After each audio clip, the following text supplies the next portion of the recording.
Halo, perkenalkan nama saya Angeli dan saya berasal dari kelas 10-2. Hari ini saya akan membuat video tentang Undang-Undang Simbur Cahaya dan pengaruh masuknya bangsa Portugis dan bangsa Spanyol di Kerajaan Islam Ternate dan Tidore. Jadi yang pertama kita akan membahas tentang Kitab Simbur Cahaya atau bisa juga dikenal dengan Undang-Undang Simbur Cahaya.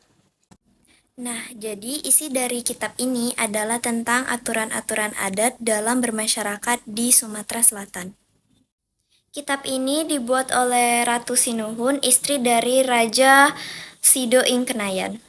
Kitab ini merupakan rujukan bagi masyarakat di Sumatera Selatan sebelum ditancapkannya pemerintahan kolonial di Nusantara.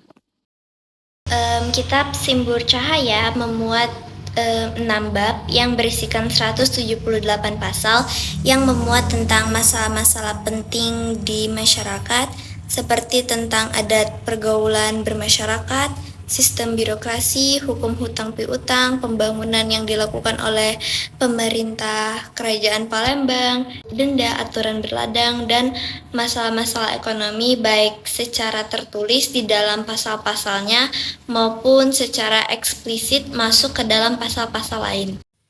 Kitab ini sumbernya digali dari aturan adat, budaya, kebiasaan masyarakat setempat, dan juga dari hukum-hukum syariat Islam.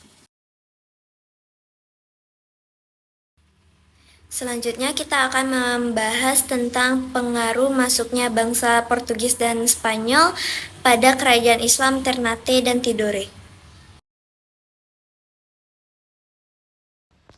Datangnya kedua bangsa ini pada tahun 1512 yang mana bangsa Portugis datang ke daerah Ternate sedangkan bangsa Spanyol masuk ke daerah Tidore membuat kedua kerajaan Islam ini terseret ke dalam pusaran konflik. Awalnya terjadi kerjasama antara bangsa Spanyol dan kerajaan Tidore guna untuk menyaingi bangsa Portugis dan kerajaan Ternate. Namun hal tersebut tidak berjalan dengan lancar karena pada akhirnya bangsa Spanyol harus pergi meninggalkan Tidore akibat dari perjanjian Saragossa. Konflik ikut memburuk pada sisi bangsa Portugis dan kerajaan Ternate di mana Sultan Baabullah, anak dari Sultan Hairun, bersumpah akan membalaskan dendam sang ayah yang tewas dalam perjuangannya dalam mengusir bangsa Portugis dari Ternate. Ia bersumpah tidak akan berhenti berperang sebelum seluruh orang Portugis pergi meninggalkan tanah Ternate dan seluruh kepulauan Maluku. Akhirnya perjuangannya berhasil dan dia berhasil mengusir bangsa Portugis dari tanah Maluku dan memaksa bangsa Portugis untuk lari ke daerah selatan yaitu ke daerah Timur Leste. Pada akhirnya kedatangan bangsa Belanda di tanah Maluku mengakhiri riwayat Portugis di tanah Nusantara.